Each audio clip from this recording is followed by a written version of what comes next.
that a transitive verb that means have. That is cross-linguistically a very unusual feature.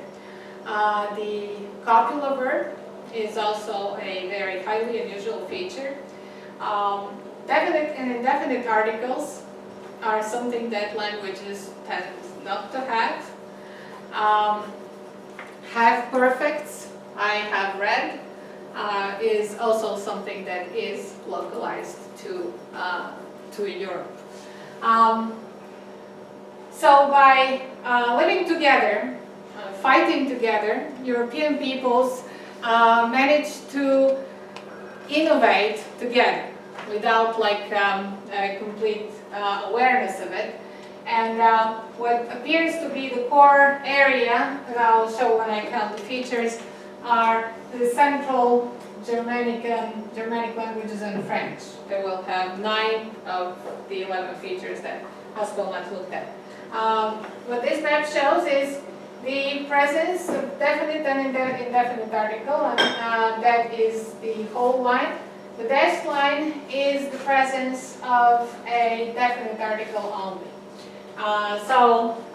We'll see that the Celtic languages and Bulgarian come into the dashed line, and there are a bunch of other languages, the Baltic and Finnic and the Eastern Slavic languages, and the languages of the Caucasus that are completely out. Is Maltese also a Baltic, a Celtic language? I know Basque, Welsh, Irish, and Icelandic. Icelandic, Irish, Welsh, Basque, and Breton. And Breton, okay. But Maltese is not.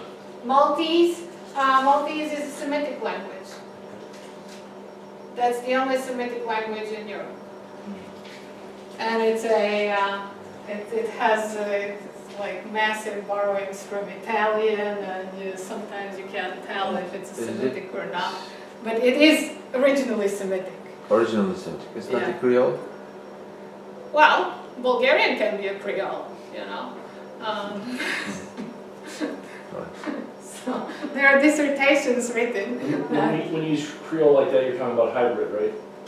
Yeah, well, hybrid. Yeah, I mean, the languages can be more or less hybridized. It depends how you want to define Creole. But if you're looking at mixtures, English can be a Creole, frankly. Well, because when you talk about Creole in an American context, it's a very specific language. It's a French-English combination used in Louisiana. Used in Louisiana. Yeah. Well, Creole languages in a linguistic context cover languages that are inheritors of usually pidgins in context situations such as slave trade, forced transportation of people, context situations of like fur traders, like the mischief that I talked about has developed Creole features. So a pidgin will usually have a basic vocabulary and no grammar to speak of. Creole has a good sized grammar. Languages like Bulgarian, Maltese, English for that matter, they have been heavily influenced by other languages. So Bulgarian has influences from Greek, Turkish, Russian, and it's still, but it has also some archaic features. The system is so mixed up that I have really seen dissertations a couple of years ago that the title is Bulgarian is not a Creole, but it does have it does have features that hey, this is a Creole. It has like one all-purpose preposition. You can use the preposition not for just about anything. That's a Creole feature. In Creole languages, you don't have many complex prepositions. The spatial relations would be like expressed in the simplest possible way. So you have something that means everything. That's it. Then there is the fact of like heavy borrowing of Greek grammar, Turkish grammar, and a horrible mix between Slavic, Greek, and Turkic features. And you end up with something that you don't know what to do with and say, hey, this cannot be like, this is not Slavic anymore, it's a Creole. On that logic, we have to say that French has lost most of its original grammar. It is very Germanicized. It looks syntactically and tense-wise a lot more like German, so it does have Creole features. English has, as I showed and as we know, borrowed from just about everyone in the world. So very little of the original Germanic vocabulary is left. Nothing is left of the original Germanic case system. Nothing is left of the original Germanic verb system. All bound morphology is pretty much gone.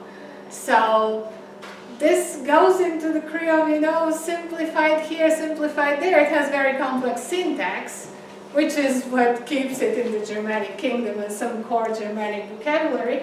But other than that, hey, it's a good civilized Creole that we all speak.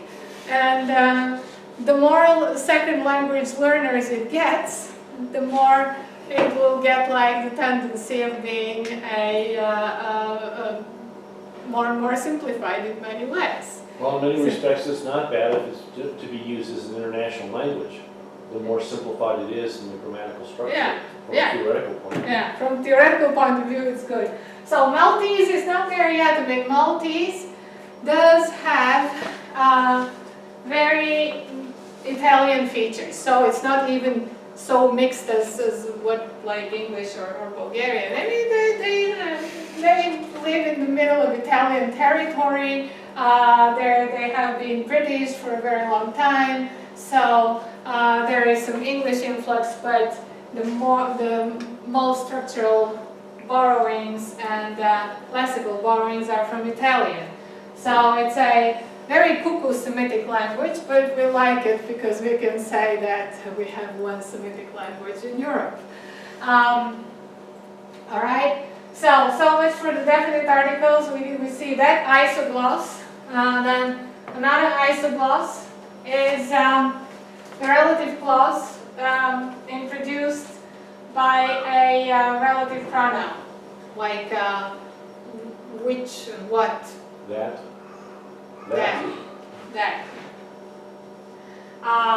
So the area is very vast, and it covers just about everyone down to Georgian and Armenian and Turkish, Lesbian, Tatar, Udmurt, Komi, and Nemets are out. And the Celtic languages does have a introducing part, but it's not the relative pronoun, it's a particle. Basque doesn't bother. This is something that makes Turkish very difficult for a Germanic speaker, Germanic language speaker. It's a much different structure. Yes. Well, I mean, when you look at what you, it's like a very, because it's not this is an innovation. And it's an innovation over a large territory, but when you become, and again, it is a very idiosyncratic innovation. So when you become aware of that, you know that you may have difficulties in once you're out of this comfort zone. Because as long as you stay in the comfort zone, you're learning any of these languages, you're fine. You get out and it's like, oh, it's not something that I recognize or I'm used to. The half perfects I have read. They are a very European innovation. So none of the Celtic languages have them. Macedonian is not here, but should have been because it has it, but Bulgarian doesn't. And then it's a very, Czech has it, but Slovene doesn't, and neither does Slovak. You said Macedonian has it. Macedonian is related to Russia, right? It's very related to Bulgarian. Okay. Yeah, it has been a very sore issue since the Second World War, because we think it's a dialect, and everybody thinks it's a language. Well, I've been in places where just saying the word Macedonia starts fights, so. Okay. But it looks like that those are the Germanic and the Romance languages, maybe. Yeah, so the Germanic languages have it and the Romance languages, and some, like Czech has it. Oops, another power source. I thought I was plugged in into a power source. Just make sure it's solid in there. I had forgotten to turn it on.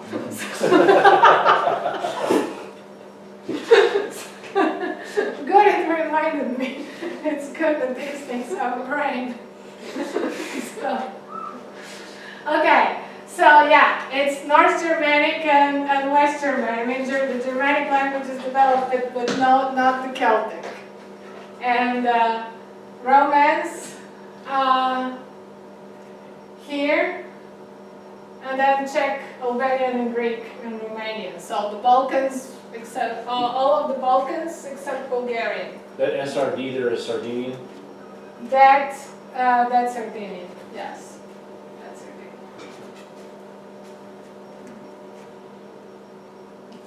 So if we, I'm not gonna go through all 11 features, but if we put all 11 features together, we find that the Europeans are French and German. They have all of the features that Haspelmann looked at, and the features relate to definite article, tenses, syntax, and stuff like this. Then languages around them that have 8 features. Those are the Romance languages from the Iberian Peninsula: Sardinian, Dutch, Italian, and Albanian. So Albanians are very into the standard language European. And English, Romanian, and Greek have 7 of these features. And then the North Germanic languages, the Scandinavian languages, and Icelandic plus Czech have 6 of these features. Then comes Eastern Europe, Slovene, Hungarian. Hungarians like to think of themselves as Central Europe, I'm sorry. So some Central Europe. Polish, Latvian, Lithuanian, Russian, Ukrainian, Serbo-Croatian, and Bulgarian. They have 5 of these features. And then the Celtic languages, Welsh has 1, Breton has 2, and then Basque has 2 as well. Maltese has 2. Then we got Georgian and Armenian with 1. So you will have different degrees of membership into standard average European. And I wanted to show you this because it's a good exercise in what aerial linguistics looks like. The spread of these features is not equal across the area that we define, and some languages will have more of these features than others. It says nothing like qualitatively about them, it just says something about the common innovation. And if you are very cheeky, you would start like thinking about the spread like from the center towards the periphery, because this is what. Has the European Union discussed anything like trying to standardize some of these features at all? I have nothing to do with the European Union, I'm But I mean, afraid. have you heard anything like that? I mean, No, okay. I don't think they like to talk to us very much. They're too busy translating from one language into the other. But Well, they publish everything in English. They publish a lot in German and French, but beyond that, they don't publish much in other languages unless it's very specific to that country. well, but they go for translation for like all 29 or 30 languages. Everything has to be translated. And what has to be translated is really, to me, things that anyone could understand anyway.